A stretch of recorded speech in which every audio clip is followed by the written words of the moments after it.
Good afternoon. My name is Henriette Stöver. I'm a policy analyst at EUA's Higher Education Policy Unit.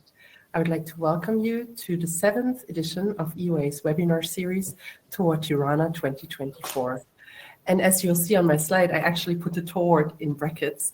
This is because this webinar is happening after the ministerial conference in Tirana, which took place at the end of last month.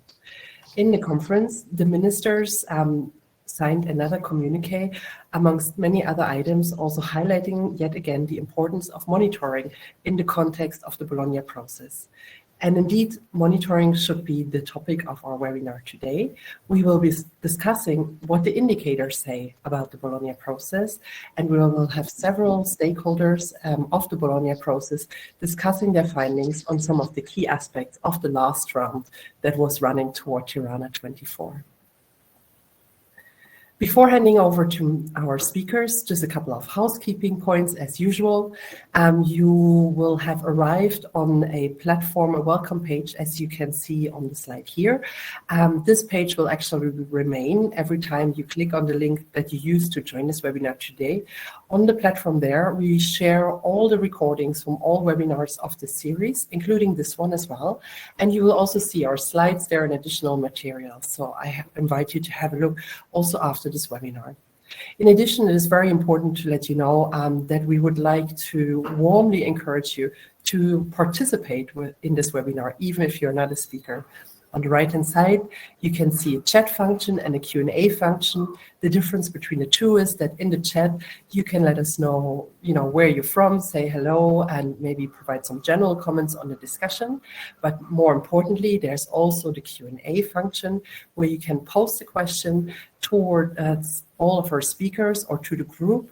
And I would like to add that when you ask a question, please do indicate what organization or institution and or country you're from, just to give us this little bit of context. That would be very helpful. Great. Horia is back as well, which is perfect and on time to introduce our speakers then. Very good. As I said, we want to discuss monitoring and indicators in the context of the Bologna process today, and we are doing so from different viewpoints and angles. I would actually like to start by introducing David Crozier, who will be presenting the viewpoints on monitoring from within the framework of the European higher education area. This is because David is actually leading the activities of the Bologna Implementation Monitoring Report, so the monitoring of progress in the Bologna process. David is an education system analyst at Eurydice, at the EHEA, the European Education and Culture Executive Agency of the European Commission. Then we also have the viewpoint from the higher education institutions, of course. We are joined by our very own Therese Zhang, who is the Deputy Director of the Higher Education Policy Unit at EUA, and who has just finalized our Trends 2024 report, and she will present some of the findings of this report that we will issue very soon. Last but not least, we are also joined by Horia Onita, who is currently not on the screen, but I hope he will be back in a moment. Horia will present the findings or the viewpoint of the students based on the work that ESO, the European Student Union, is carrying out in their report series that is called Bologna with Student Eyes. And, yes, perfect, you're back, Horia, very good. Today in the program, just to give you a very quick overview, we've asked the speakers to present some of the key findings of their various reports to us from the different angles, as I had just mentioned. We will specifically take focus on two topics because overall there are just too many to address in one 1-hour webinar. We will discuss findings with regards to key commitments, and in another round with regards to internationalization and credit mobility. And we will close the webinar with a little discussion on what the indicators say about the future of the Bologna process. But first, I would like to do a little, let's say, a lightning round, so to say, and I ask each of the speakers to tell us a little bit about the why and how of monitoring in the EHEA. So the context from their organization, from their viewpoint of monitoring, how it is done, and just to give us a bit of a technical background of the role of their organizations also in the Bologna process. I'll start by giving the floor to David, and we'll take it from there. Thank you. Thanks very much, Henrietta, and good afternoon, everybody. Yeah, I'll try to be very quick with this. So as already said, we produce this report, which is an implementation report on the policy commitments undertaken in the Bologna process, and which is produced for each ministerial conference. So we've been doing this at Eurydice since 2012. So the first one was for 2012 in Romania. So we've come 12 years on now. It's a very a very comprehensive reporting process, I would say. So we try to measure everything which is agreed as a policy commitment, and to find ways of looking at progress. We also produce some contextual data for this report. So that's usually statistical data, quantitative data, which is comes from Eurostat for the countries that are part of Eurostat, and which we do an additional data collection for the Bologna countries which are not in the European statistical system. So there's 12 of them. So we're covering all of the Bologna countries without Russia and Belarus, which are currently suspended, but still there's an awful lot of data to collect. Mostly we collect it from the ministries directly through the Bologna follow-up group contacts. So it's the ministries responsible for higher education that provide our data. And I think, this complements very well. It's the information which is collected by EUA in trends and by SU from the student perspective. So we work very closely together. Indeed, we include some data and a lot of references to both trends and Bologna with Student Eyes in the implementation report, as well as using other European level survey data such as Eurostudent, which is also included. So there's an awful lot of data that we have. And one of the parts of the report that gets a lot of attention is when we have scorecard indicators. So these are the kind of composite indicators on different policies where we assess progress over time by kind of ranking countries within the indicator. We see whether they're green or still down in orange and red. So those kind of simplified composite indicators tend to get a lot of attention from the report, but there's an awful lot of additional material which is there. So I think that's all I need to say for the introduction. Thanks very much. Thanks so much, David, for this overview. And indeed, I can confirm that this report is very comprehensive indeed. Without further ado, I would like to hand over to Therese to provide some background information from EUA's work on this topic. Thank you very much, Henrietta. I think I have some slides that should show in a second. Yes, here we go. So EUA, the European University Association, has been, as many of you I'm sure know, a consultative member since the start of the process. And we are very much involved in all activities of the Bologna process, including the so-called Bologna follow-up group, but also in nearly all, I think, working groups and advisory groups.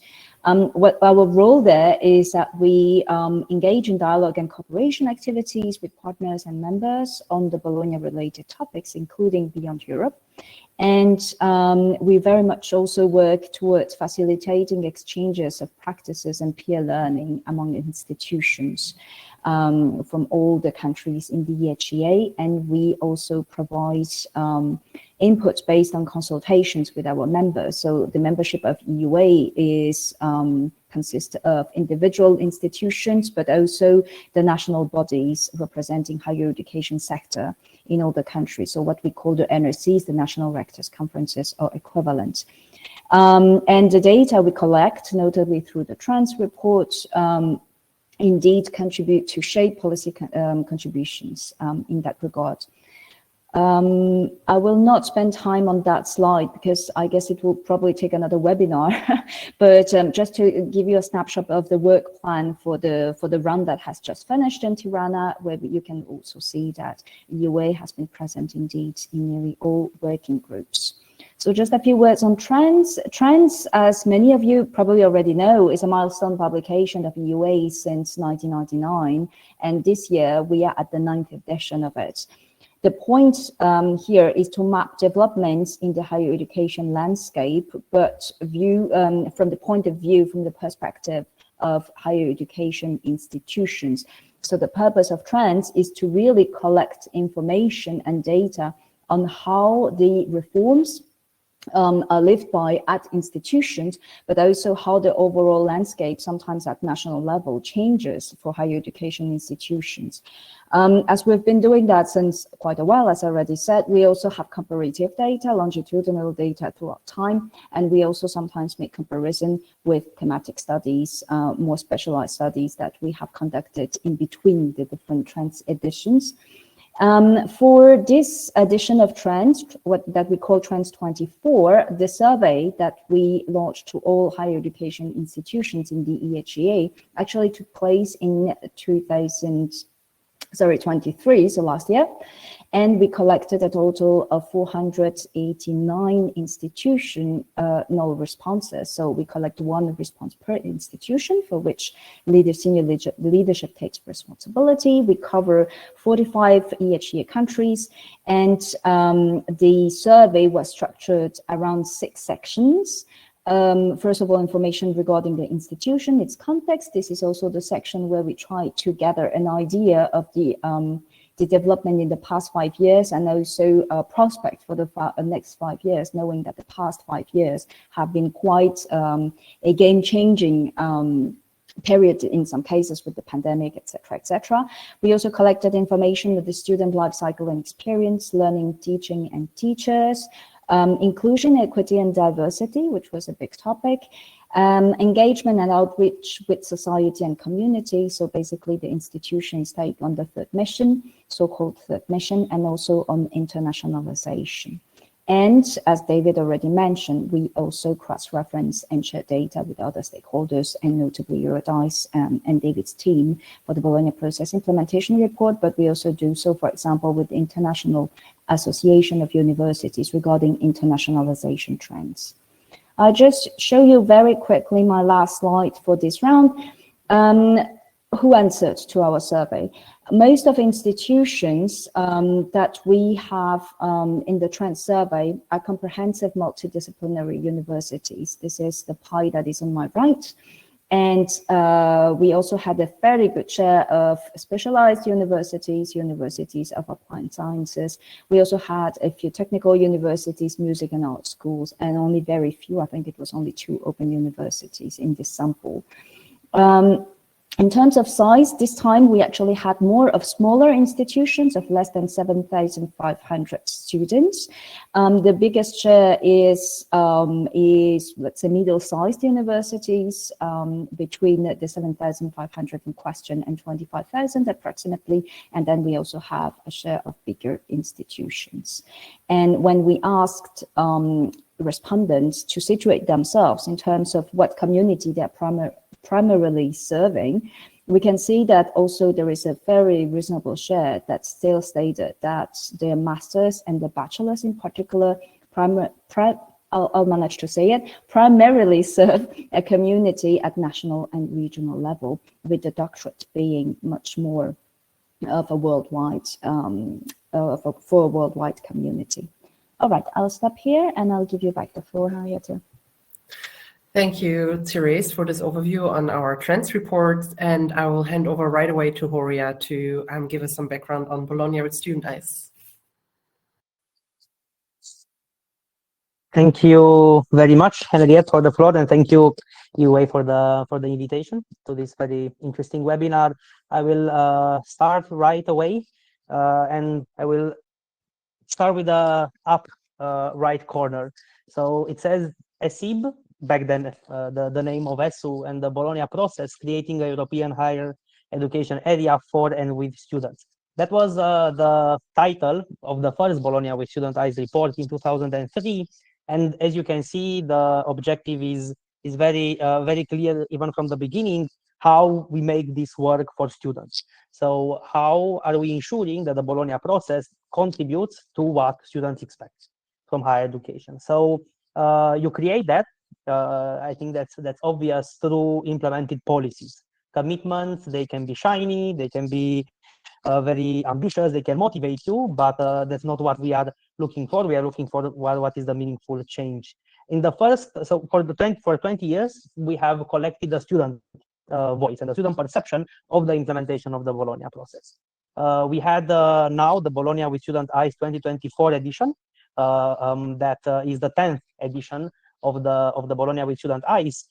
But we can see that the rationale of the publication changed. In the first years, we were looking a lot at mal-implementation.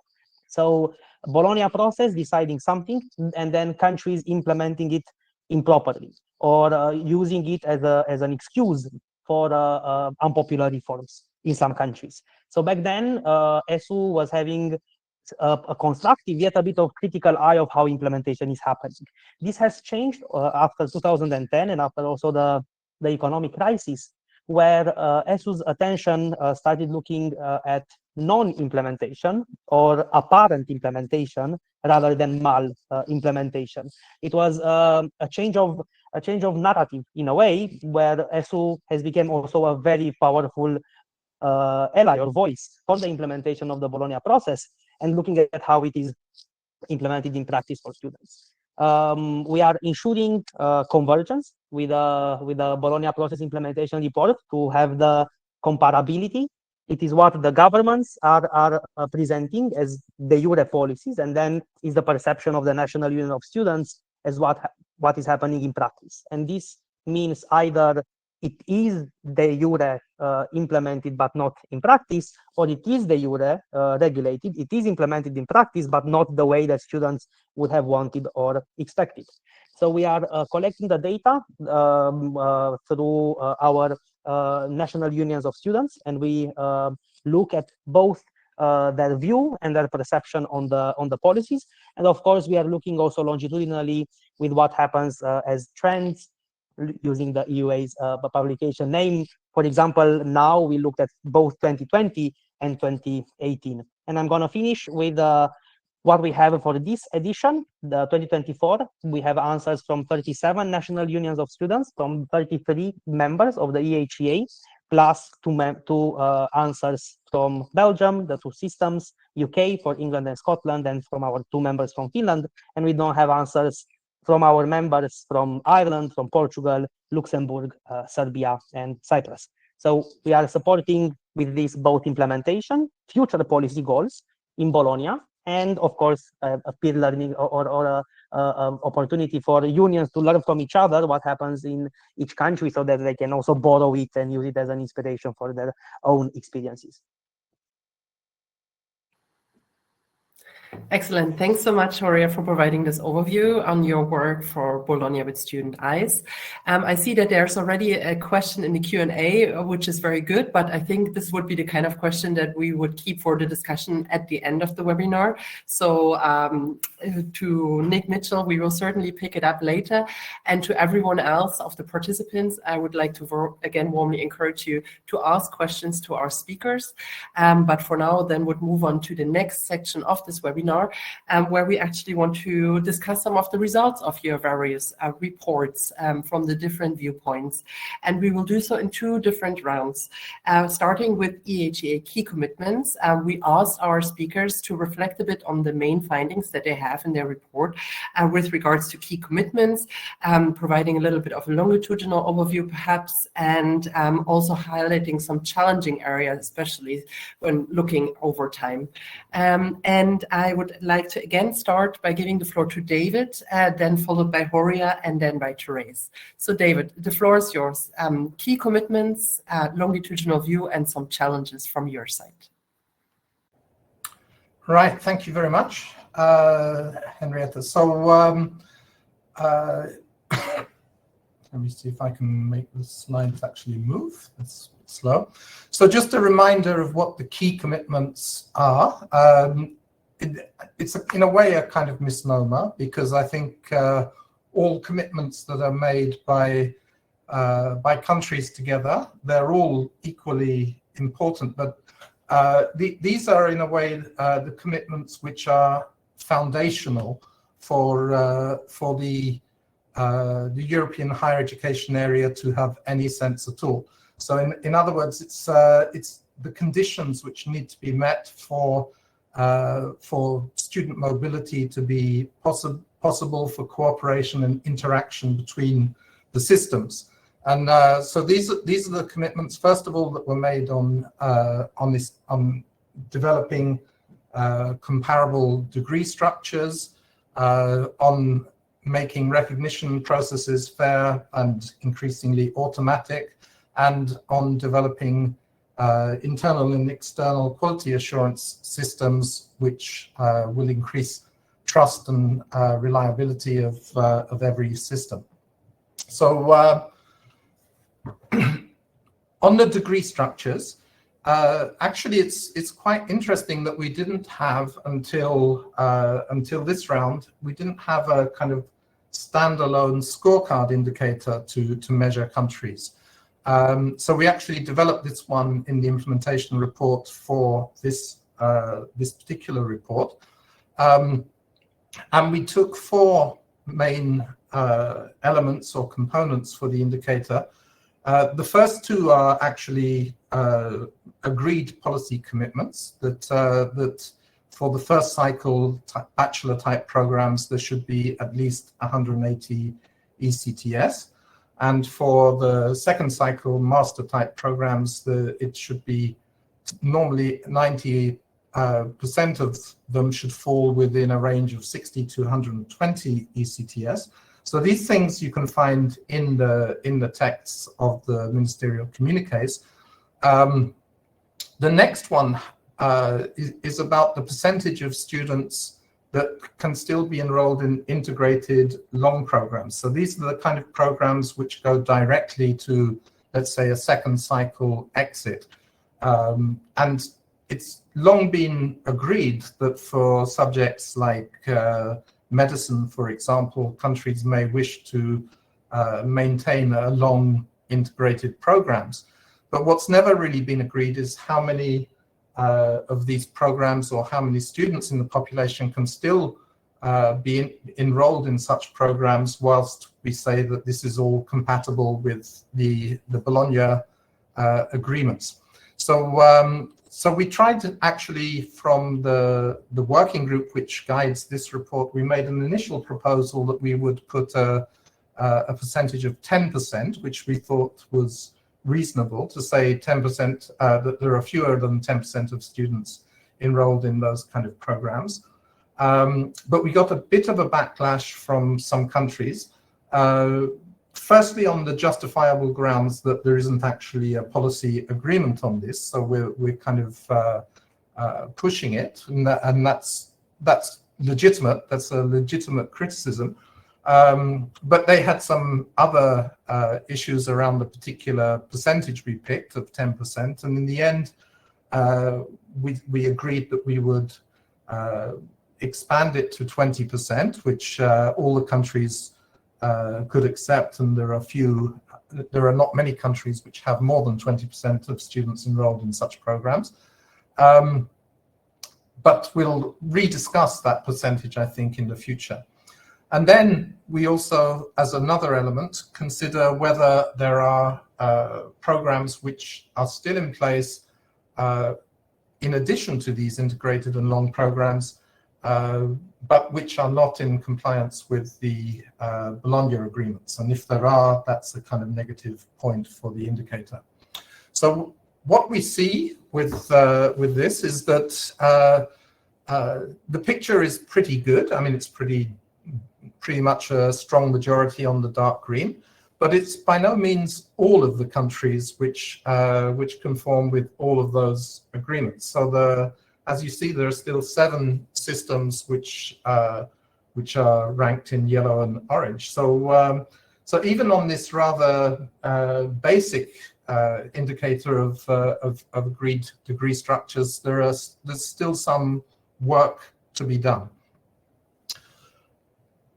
I'm moving on now to the issue of recognition. Here we look at two different aspects of recognition. One is about the Lisbon Recognition Convention principles. So these are the principles such as the candidate has a right in legislation to fair recognition, that it's based on the concept of substantial difference. So it's these kind of principles which are fundamental to the Lisbon Recognition Convention. There are 5. It includes appeals of students to processes as well.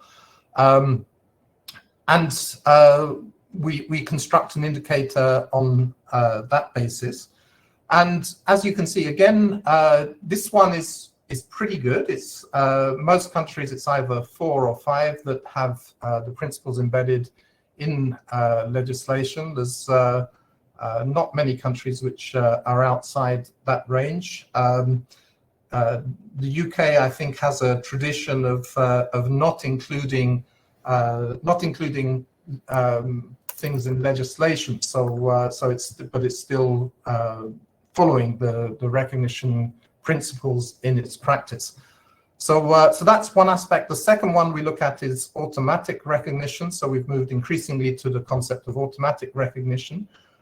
Here, it doesn't look as positive, but actually there's been considerable progress this means that at system level, a bachelor is recognized as a bachelor, a master as a master, and this is done automatically, not admission, but recognition. And actually, this has changed quite quickly, because in the 2020 report, there were only 10 systems which had automatic recognition in place, and we've now almost doubled that. So this is moving. And then on external quality assurance, we look particularly at compliance with the European standards and guidelines as measured by the reality of whether the agency, the external quality assurance agency, is registered in the European Quality Assurance Register. And here again, things are good. So things are moving well. There's more and more compliance with this requirement. So what we see overall on the key commitments is things are moving in a good direction, but there's still progress, and perhaps we should be further down the line, as these are the basic fundamental requirements. Thanks.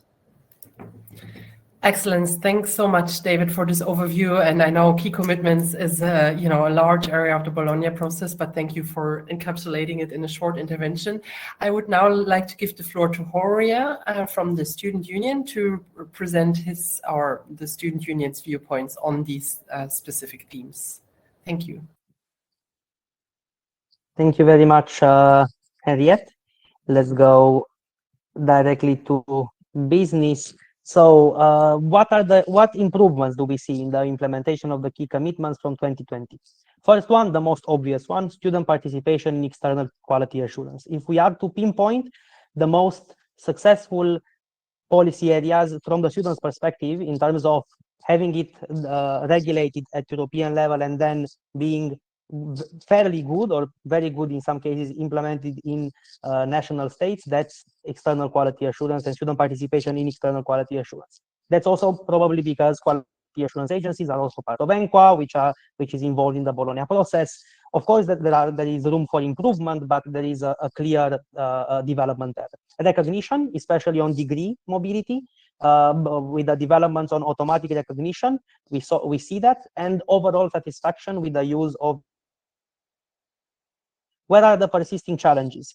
Student participation in internal quality assurance, we are lagging behind a lot, very little progress from 2020 till now. In many cases, students are involved only as information source.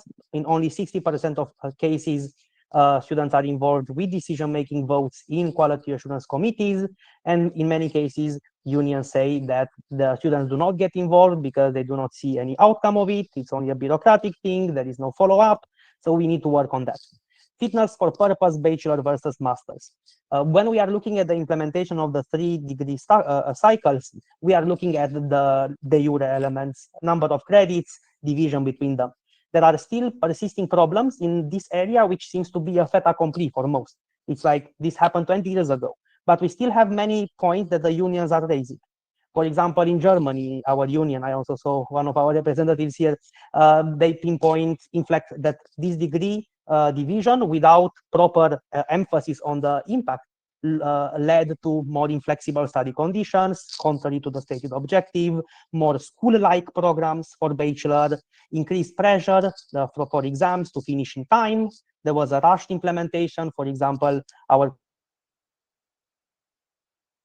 adherence of the learning outcomes, the colleagues from Romania saying that master programs in some cases just repeat what was taught at bachelor level, colleagues from Belgium saying that the shorter studies led to more pressure, less flexibility. So there are still several concerns here. Of course, this is a very sheer generalization. It doesn't mean that it happens everywhere, but there are still problems in these directions. And we believe that this is already something dealt with.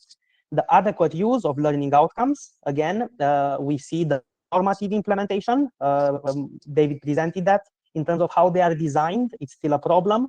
Sometimes you have a million learning outcomes just because it's catchy and it's not something valuably assessed, to say so. Calculation of the ECTS, very few countries have a posteriori calculations. It's just an estimation, but nobody asks students. Recognition in credit mobility, 1/3 of credits are not automatically recognized, and there are several barriers there. And not considered a key commitment, but I pinpointed it here as well. Recognition of prior learning seems a bit like a fata morgana. It is there, but it is not there, especially if you are looking in Eastern Europe. And again, it is a matter of flexibility. So students are fairly satisfied with the implementation of the 3-cycle, but we still see more than 20% dissatisfied or very dissatisfied. We also see the satisfaction on the implementation of ECTS. Nordic countries, Western Europe, more satisfied. Southern Europe, Eastern Europe, generally less satisfied. But it was a clear progress on this. Then on recognition, it is clear that students believe the degree recognition is less easy, it's more difficult than credit recognition in some cases, and because you have the learning agreement. But overall, the satisfaction with the, let's say so, guarantee of outcomes of degree recognition is more clear. And of course, the biggest problem is for short cycle, for recognition, credit recognition outside of mobility. And also this leads to the discussion on micro-credentials. And in terms of student participation, this is a scorecard for internal QA. We do not see a regional development. There are historical circumstances bound to each country. We see that we have a lot of student participation in internal QA, Scotland, Spain, Poland, and so on. And finally, the main barriers, we see that we have the students believing that the process have no useful outcome, lack of time, lack of information, lack of training. Some of them are the same as 2020. Some of them have increased a lot, for example, on processes having no useful outcomes. Of course, we are still looking into whether the lack of information because of COVID meant that students didn't know what actually these processes means, and then they didn't believe in them. So this is all from my side now. Thank you. Excellent. Thanks so much, Horia, for presenting some key findings with regards to the key commitments from the Bologna with student eyes. I think both you and David started off your presentation with good direction or good start, but then thank you especially, Horia, for highlighting some very crucial challenges that still remain in the context of the European higher education area. I would like to give the floor now to my colleague Therese to reflect from the findings that we have in the Trends report series, but perhaps she can have a little bit of a double role, presenting some key findings from Trends, but also the way reacting to some of the challenges that have been pointed out by Horia and by David in their presentations. Thanks, Therese. Thank you, Henrietta. All right. Yes, sorry, I need to progress a bit in my slide here. Just a second. Yes, here we are. Well, I will also start with some good news and a general remark that when we ask higher education institutions about the importance of European strategies, initiatives, etc., the Bologna process actually scores very high. So I guess we are all very reassured, at least in this room, about the relevance still of the Bologna process. It is still found highly relevant by institutions as well as other EU programs and initiatives. I will not detail all the statistics here, but you can see them on screen on my left. It is also confirmed when we ask for the most important national reforms that institutions had in the past 5 years, and the most important one is still found to be quality assurance. It's still of considerable importance, but also perceptions are shared across Europe, irrespective, it seems at least, of the type of institution and also geographical location. So, for example, you might remember from the first round of slides I've shown, even for institutions that said they primarily serve a local or regional or national audience, European policies are just as important as for institutions targeting more European or global audiences. So this is already a piece of positive news, I guess, we can take on board, how reassured we are.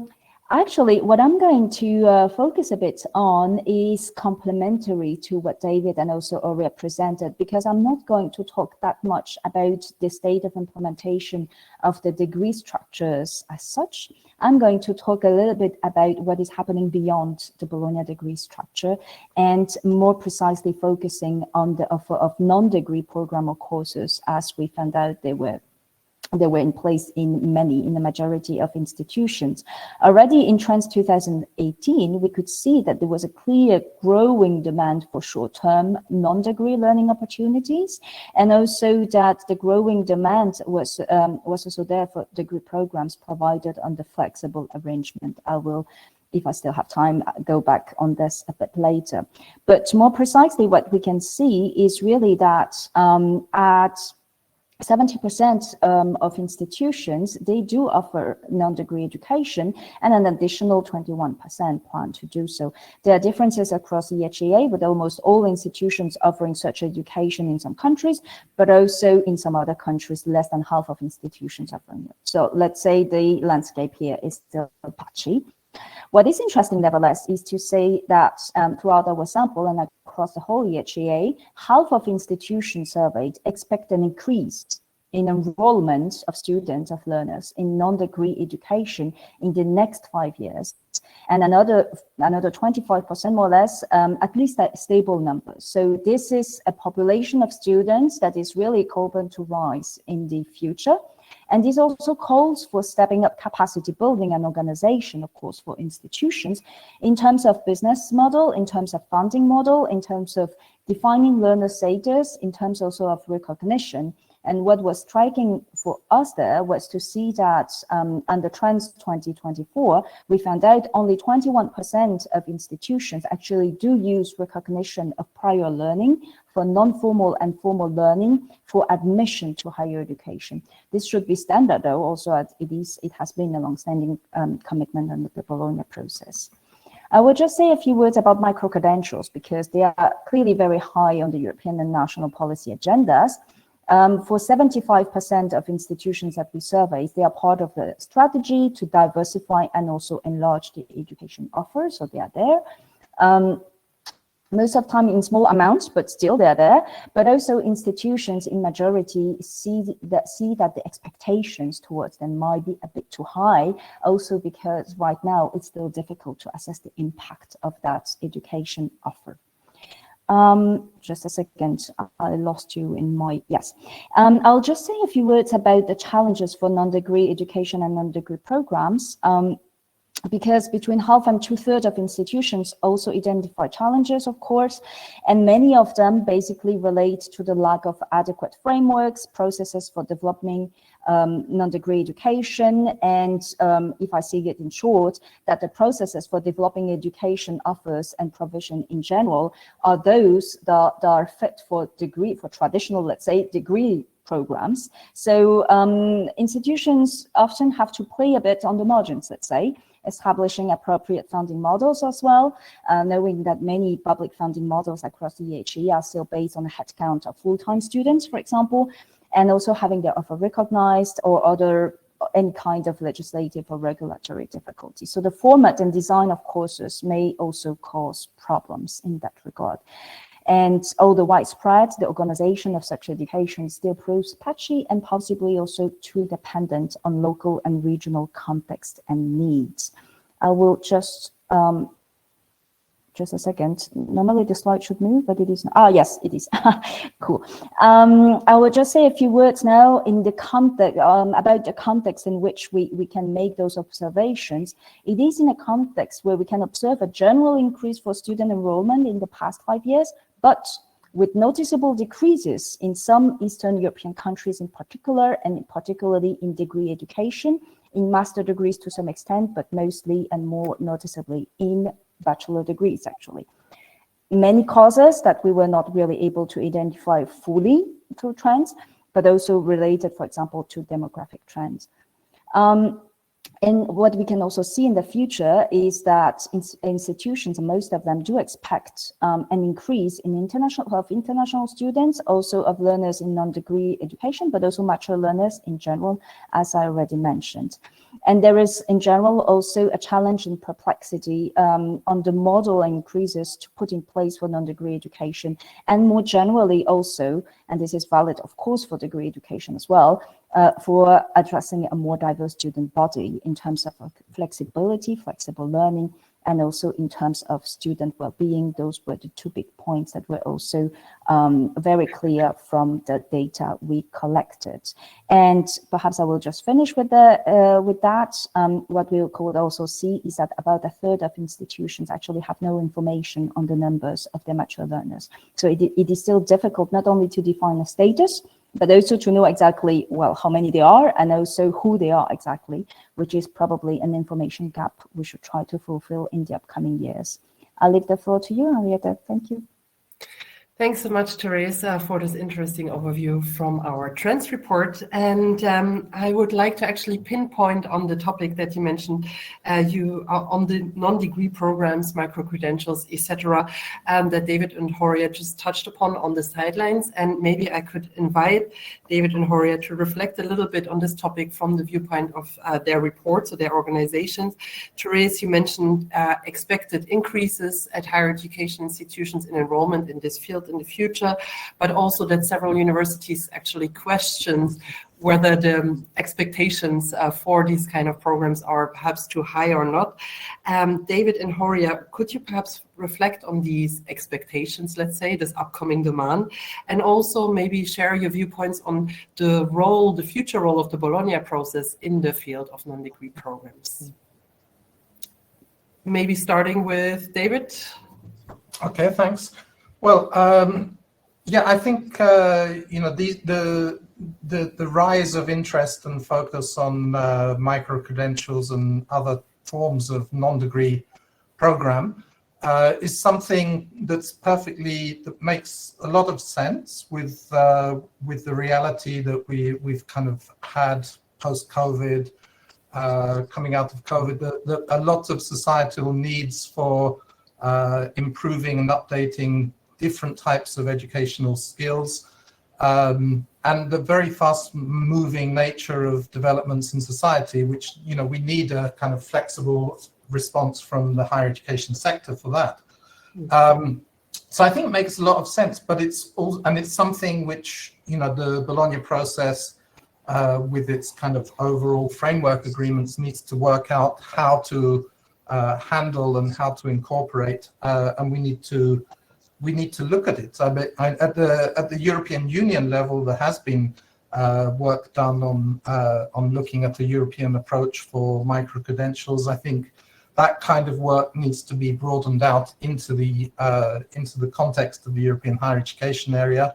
There's no reason for it to be restricted to the European Union, and I think we'll have to see. But I think that we also need to kind of get data to see whether the assumptions and expectations actually play out as they're imagined to play out. So we sometimes think, for example, that these are ideal kind of opportunities for getting more disadvantaged learners into higher education, or people will want to respond to an offer because objectively you can see that this offer responds to their needs. But then when you look empirically, it doesn't always play out like that. And I think already the OECD did some survey of the offer of micro-credentials from European higher education institutions, and found that most of them were not being targeted at lifelong learners and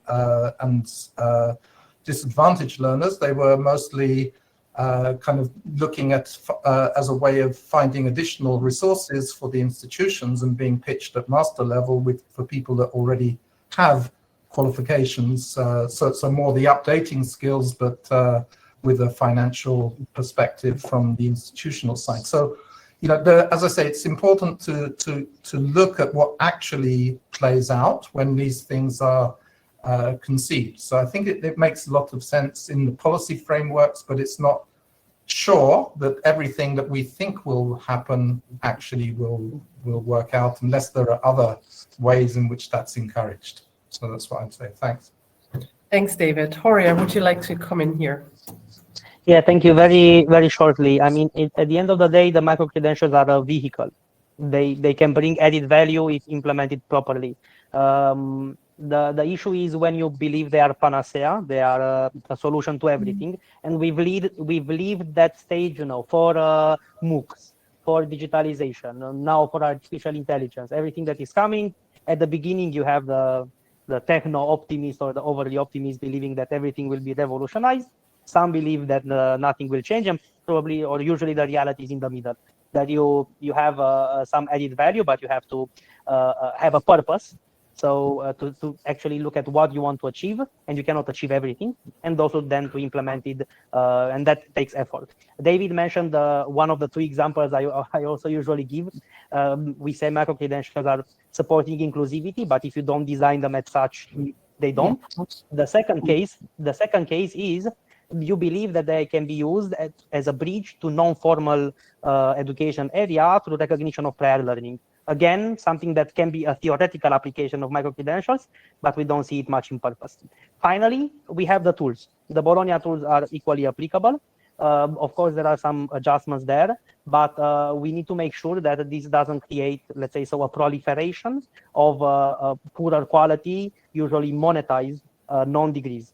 Of course, this is up to the higher education institutions. We see positive developments, but we also need to take care of these potential pitfalls. So. Can I just add one word, Henriette, to this? I think Transdata really confirms what David identified earlier, because if you remember the last slide I've shown, I think the most important problem identified by institutions was actually identifying the needs, identifying what exactly would be needed and into what directions to develop this. And this also really highlights the importance, and I'm tempted to see the urgent importance for institutions to seek the complementarity that they would like to reach between degree and non-degree education that they offer. And as Horia also pointed out, with a view on the purpose of such offers, respectively. Thanks. Thank you so much to all of our speakers. You see me waving and pointing fingers in the background. Perhaps not enough, because as usual, we are running much over time. So we would still like to do another round on findings, but we will do it very, very quickly. Please, each of the speakers, I would say about 2 minutes, your main findings on internationalization and mobility. We'll do another discussion, and then we'll pick it up with the future of the Bologna process and also the questions that are in the chat. So for internationalization and mobility, again, I'll give the floor to David. David, please, 2 minutes, if it's possible. Thank you. All right, it is possible, and I promise to keep to the 2 minutes. So so on this issue of internationalization and mobility, the main thing that we looked at was whether the target that was set actually in 2009, that 20% of graduates should experience mobility by 2020. We looked at whether that target empirically had been reached. Of course, unfortunately, it was not reached. The overall figure for mobility of graduates of all higher education levels taken together was 8.4%, so it's far off 20%. However, it's important to say that we're looking at 2020, which was the year when we were right in the pandemic. So this is not a reliable year, and for a kind of trend, and we need to kind of see how this will play out in the future. But we are still a long way off the target. What I can say, however, is that first of all, there's more credit mobility taking place than degree mobility. That's something to be considered in policy discussions. It's also very clear that the higher the level of higher education, the more mobility is happening. So the most mobility is taking place in the PhD third cycle, a little bit less in the master, but still quite high, but less again in the first cycle, and even much less in the short cycle. However, despite that, it's also important to recognize that most mobility actually takes place in the first cycle, and that's because we have far greater numbers of students enrolled in the first cycle. It's around 2/3 of all students in higher education around Europe are actually in a first cycle program. So if you look in absolute numbers, most mobility is happening in the first cycle. So yeah, so that's the picture, and I'll stop because I don't want to take up more time. Thanks.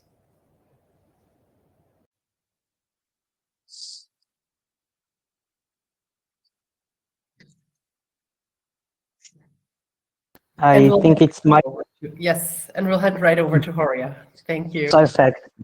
Thank you very much. Very, very shortly from my side. Very few countries see, very few unions see that there has been meaningful progress on mobility since 2020. The effective measures that are taken, as we can see, are usually more on incoming mobility. There is more interest in that than in outgoing mobility as perceived from the national unions of students, and also more measures at institutional rather than at national level. We do see some practices that are more common in terms of returning students, and also valorization of their experience. Valorization for themselves, so how they get their experience, also the non-formal one, recognized, and also how that experience is also valorized by the institution in terms of internationalization. But we do not see, let's say, so a widespread phenomenon, except the gathering of the feedback on how to improve the mobility process itself. The main obstacle is finances. And here I'm going to talk, the European Council adopted, the Council of the European Union adopted a target of 23% for higher education in comparison with the EHEA, where it is 20%. From our side, we can put 50%, I don't know, 75%, 80%. That's not what at the end will matter, but the financing and the accessibility and the support systems in place and the flexibility in place. So it's important to go there and to go step by step, because right now 88% of the unions believe that the most important barrier is the financing. Of course, then we see many other challenges in place that you can go through in the publication on flexibility, on recognition matters, language proficiency and multilingualism, so on and so forth. And it is also a matter of the other way around, availability of arrangements for international students, access to, not all international students have access to facilities on par with domestic students, be it on student support systems, be it on healthcare matters, that of course, housing that impede accessibility. Now, related to the definition, we increased in the EEA the target, but we also loosened up the definition a lot. And that's a bit concerning for us, because the benefits of that we proclaim for mobility are by essence physical, and that means a meaningful period of time when you go abroad.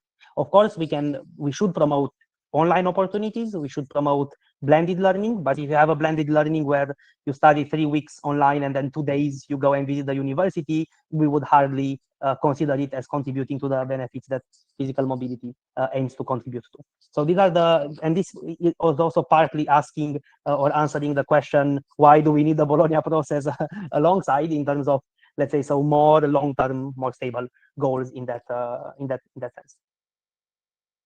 And that's all from my side. Excellent. Thanks so much, Horia, and right over to Therese before we start picking up some questions from the Q&A. Thank you. Just a second. I'm moving my slides and it takes always a while. Yeah. So the first point I would like to make on internationalization is that this is really a top priority at institutions, almost all of them. And this is confirmed also by numbers, because institutions, also 70% of institutions also even expect a further rise of international students in the future. I should precise here that we are for international students, but not necessarily international students in credit mobility. So this also includes the recruitment of international students in degree mobility. Structures seem to be in place in the majority of institutions, and also leadership portfolio taking care of this. So vice rector, vice president for internationalization. And what we can see also on the slide is that clearly there are some well-known already challenges that are identified and relate to understaffing, underfunding, and also the lack of recognition towards internationalization activities, be it from the side perhaps of the society and policymakers towards institution, but also within institution towards staff who actually make it happen. All right, so perhaps just a look on the table that is on my right.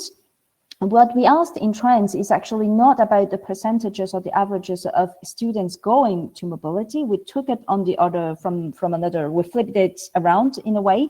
And what we looked at is the percentage of institutions who can say that they have XY percentage of students with at least one physical mobility experience during their degrees. What you can see from the table, I will not have time to take this in detail, but what you can clearly see on the table actually are numbers that more or less confirm the numbers that are in the Bologna Process Implementation Report.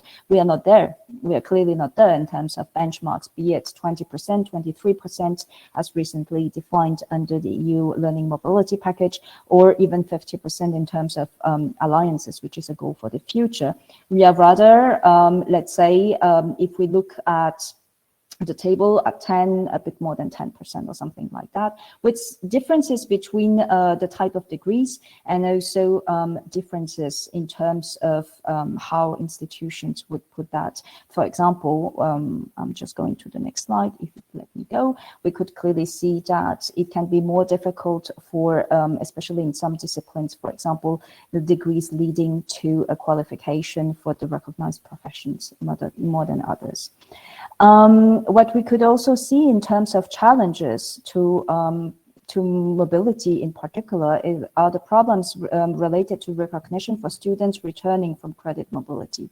The piece of good news here is that the majority of institutions seem to have less than 10% of students having problems when returning from credit mobility. This is already something, let's say, but what we can also see is that many of those institutions, even with few recognition problems, mention that this is an issue of major concern to them.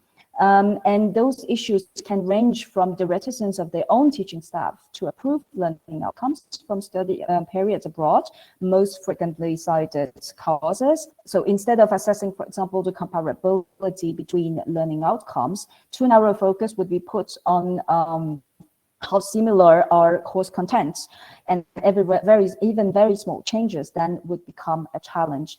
And besides credit recognition, other issues identified by institutions were things like the transfer of grades, the grade equivalency, and also problems for mobility schemes that are not Erasmus Plus, for instance. Just a second, I need to move to my next slide, and just my last words in that regard. It's very slow. And then the most concerning issue, and Aurea already said a word about that, is that for 81% of institutions, the main problem is that students cannot afford mobility. There is a problem of cost, the low number of fellowships, of scholarships, but also the lack, for example, of affordable housing in the destination. And these are all problems and hurdles that are met when talking about mobility.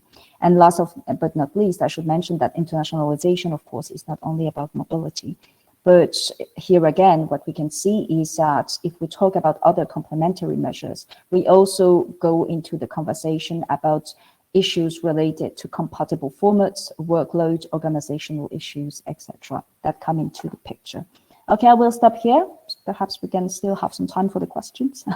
Excellent. Thank you so much to everyone for this overview on internationalization and mobility. And thanks to my colleagues, Therese, also to underline again that internationalization is, of course, not all about mobility. Interesting to hear that the challenges faced from different stakeholders and the people and institutions they represent are fairly similar. I would like to pick up questions from the chat now and maybe combine with the ones that we were foreseeing anyway for the discussion. First of all, maybe starting with the definition of mobility. We have a question here. Do the mobility numbers that David presented include virtual mobility or just in-person or physical mobility? Horia, you already touched upon a little bit on the definition issue. Perhaps we could first reflect on this aspect. So maybe David, the question went to you. Yeah, the numbers that I'm talking about were credit mobility and degree mobility. I think the discussion of virtual mobility is a bit confusing in this context. I mean, it's not a bad thing to be kind of developing use of online education and distance education and blended learning, of course, but I don't think it should be confused with physical mobility and for the purpose of learning. So what we measure is kind of physical moving from one institution to another, either within a program or for a degree. Thanks, David. And I think both Therese and also Horia would agree with this observation. I know from the side of Jens that also we would look at physical mobility and would agree with Horia's statement with regards to the importance of a physical mobility experience as well. Now, 20%, 23%, different targets, different definitions. But what can we actually do to make these percentages a reality? All of you found that we're really far, far away from either of those targets. So besides funding, of course, that you all highlighted, Horia said it nicely, we could put 80%, even though I would doubt that 80% on mobility, if there were enough funding. What needs to be done at policy and institutional levels to arrive at 20 to 23%? Therese. Yeah, you want me to start? Sure. Yeah, first of all, perhaps a continuation of what David was saying is that it might make sense when we talk about such a benchmark to put a stronger focus on the different part, on the composite part of that benchmark. As degree and credit mobility first can be quite different, but also as it can be quite different as I try to at least start discussing with my slides, it can be quite different depending on degrees, etc. So perhaps it would make sense indeed to kind of spill out the beans a bit more precisely because different levels might need specific attention and also require specific measures. The second point I would like to make here is that mobility has to become more inclusive. To ensure that students' social and material situation is not an obstacle, but we are not here only talking about funding.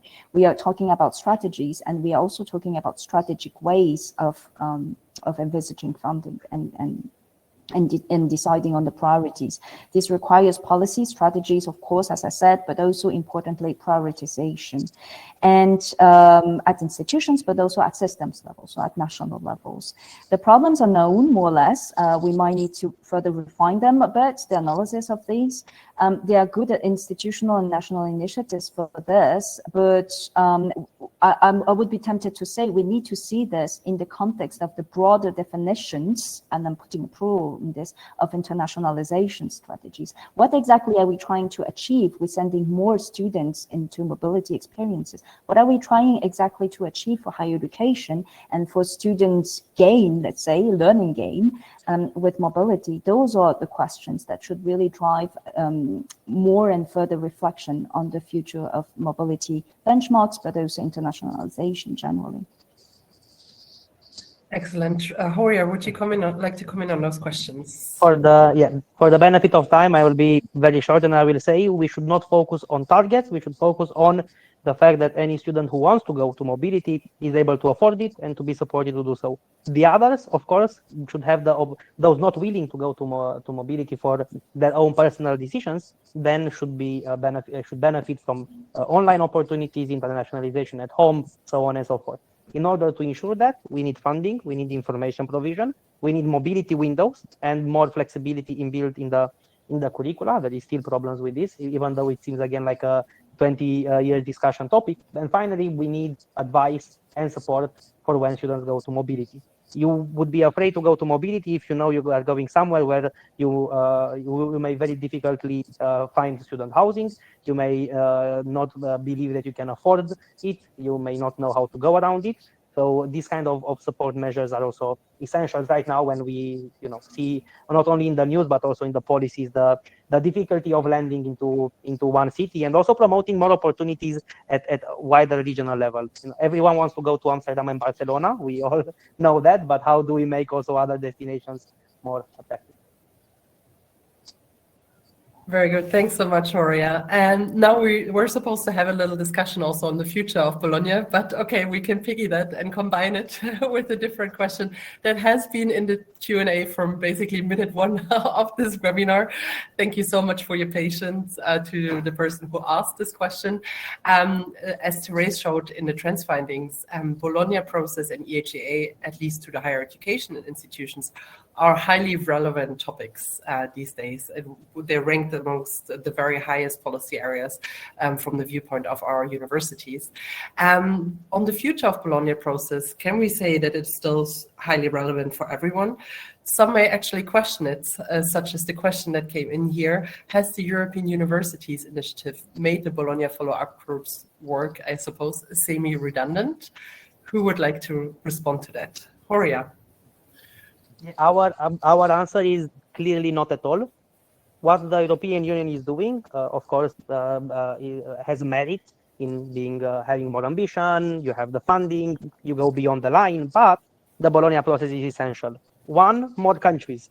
We need to bring this together, not only the 27, but the whole European continent. So more countries. Secondly, more stakeholder engagement and more transparency. Of course, in the European Union, we are consulted, we have a million interactions with the Commission, with the member states even, with education attachés, but at the end of the day, in Bologna, we are there at the table. The member states together with stakeholders. In the European Union, it's the Council taking a decision through unanimity, deciding in a closed room. Thirdly, it is in terms of who is being covered. European alliances are very important. They are an excellent tool for internationalization, but for the few. The Bologna process is for everyone, both alliances that should comply with the commitments in the Bologna process, and all the other universities that are being leveled up, if it's a term that some enjoy, that are being progressed towards the goals of the Bologna process. And I will also combine it with a let's say finishing remark on the future, because the future is in our view more Bologna. We want as students consequences for non-implementation, and we are not talking about punishing because you cannot do it or kicking away countries, but about showing progress, showing extra measures, designing action plans. We want more national engagement of stakeholders in implementation, and we also have good practices in this. So we want to speed up and to make Bologna process catchy again, let's say, so if it may. Very nice. Thanks so much, Horia. So relevance of Bologna process vis-a-vis the European University Alliances, but also consequences for non-implementation. Therese, David, who would like to continue? Yeah, you want me to continue on this question? Yeah. I guess it's not only a question of geography, but indeed, I agree with Horia. I think we are talking about, well, first of all, perhaps let's stay with that. The Bologna process has a governance structure that is not comparable to what is happening at the European education area. I guess that's what the person who asked the question meant by the European Universities Initiative, which is only a part of the European education area. So in terms of governance, it's not really comparable. The Bologna process is an intergovernmental process where consultative members have a very strong voice and a participative voice as well. And this definitely is one of the key features also of the process. But this being said, I do believe that in the European education area, as it's being set up now, we also can see there from the various initiatives the where the cost of the non-implementation, let's say, of Bologna tools. So in that regard, it's quite interesting to see how further implementation actually could take place, be it on the European quality assurance the European approach for quality assurance of joint programs, for example, or for recognition issues, etc. So I would say I would not really see the two processes in terms of competition or redundancy or not. We need both, probably. And we need both to work on different levels in a complementary way and reinforcing each other. And if you look into the documents, actually the policy documents issued in the European education area context, they are not saying anything else. They cross-reference all the time to what the Bologna process has been doing since the 90s and how to build up on this to create this really European dimension. We can discuss what it means, but the whole European dimension of higher education. Very good. Thanks so much, Therese. David, would you like to also comment on this question? Well, I think we've said everything really. It's, I mean, I completely agree with Horia and Teresa there. It's basically, you know, these two things are different and they serve different purposes and different. They have a different raison d'être, and we shouldn't.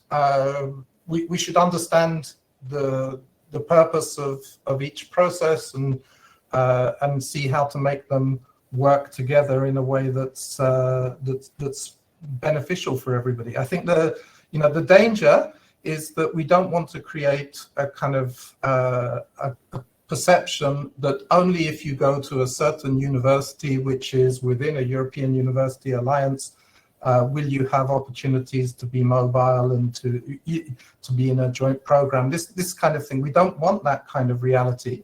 And to ensure that we don't have that reality, that we have a more democratic European higher education space that's open and inclusive for everyone, we need to have the political commitment established across all countries, and we need to follow up on implementation of policy commitments to make sure that that works. So yes, the European Universities Alliances, they can be a kind of great model of university cooperation, going further and being a catalyst for more developments. But they're not going to be a kind of, we're not going to have every university around every country being within an alliance. That's never going to happen. So and we don't want a kind of two-speed concept in place. So we want at least I don't want that. You know, I would like to see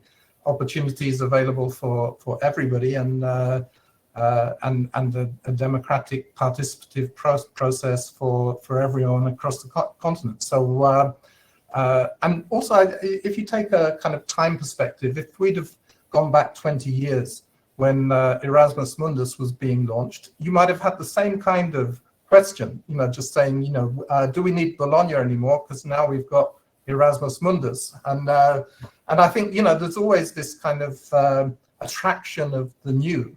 I mean, Erasmus Mundus is great. You know, I love the program, and it's there are great joint programs that have been supported throughout the last 20 years through it. Just as there are great programs that are going to be supported through European universities and great initiatives that will take place there. But it's not because of that there's a redundancy of the European higher education area. On the contrary. Very good, thanks, David. And these are also good words to use as a closing for this webinar, as we are also massively running out of time. If I could just advertise the next EUA webinars in like 20 seconds. Sorry, these are of course on the very last of my slides, which I will move to. This was the last webinar in the Bologna Process series, but we still have a lot ongoing before the summer break. Please have a look at EUA's website. We will, for instance, relaunch the MSCA for Ukraine scheme this Friday. We have new fellowships available coming up very soon for researchers from Ukraine. There are also webinars on very different topics, such as artificial intelligence or the new era for university, the European research area. So I would like to invite all participants to also have a look at these events. And I thank you very much for your participation and your patience with us. I hope this was informative, and I wish you a very good afternoon. Bye, everyone. Thank you. Thank you. Bye. Bye. Thanks to you, Henriette.